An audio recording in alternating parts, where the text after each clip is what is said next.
What's up, guys?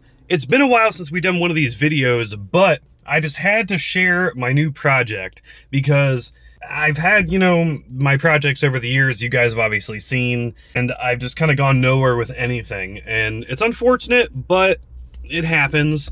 I actually just recently sold the RX-7, and that was the last of the projects. And now I bought a new project, but it's a long-term project in the ways of, like, I don't know, life.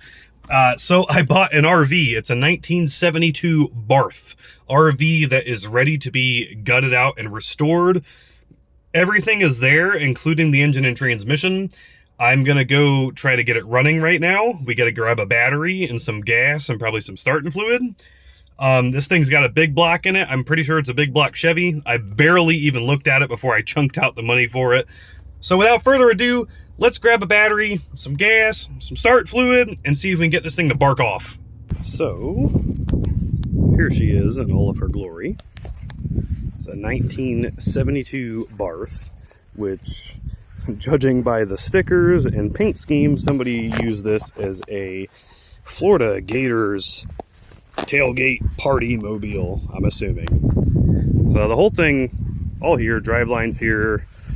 It's got dual rear axles, 30 feet long. I have not really investigated too much into the compartments other than to find out I purchased the wrong battery, so I went and got the correct battery, and there even is an old Florida Gators themed license plate on this beast. And got some AC units up top, it looks like. Some things are missing, obviously, which is okay. Let's take you inside her. So it's currently kind of halfway stripped, but, excuse me, everything else is here. There's our motor there. This is like a living area kind of deal.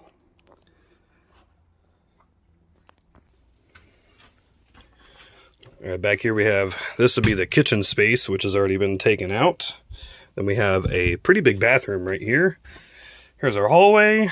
Going back to the bedrooms, there's a built-in fridge, which obviously doesn't work. Let's go in the bathroom here. Got a pretty big walk-in shower. Decent size area for toilets and everything. The roof is kind of falling in, but that's fine. This thing is basically an aluminum mobile home with wheels. Easy structure to revamp into what you need.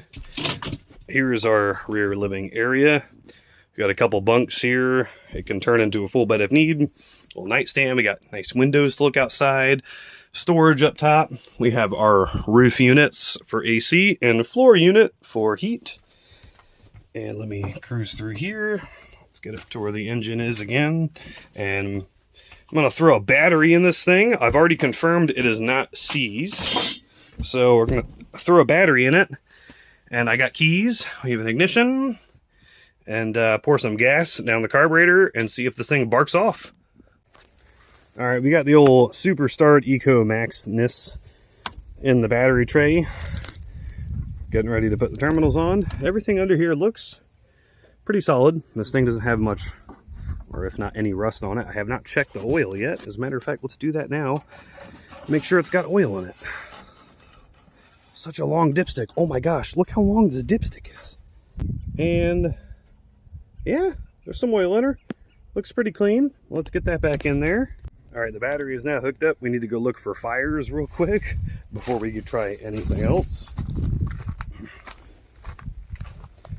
I'm assuming there's another battery bank for the inside bits, so nothing in here should be energized. That should be purely a battery for starting. So I'm going to give it a minute or two and see if I see any fires or smell anything. And then we'll try to pour some gas in that thing and get it going.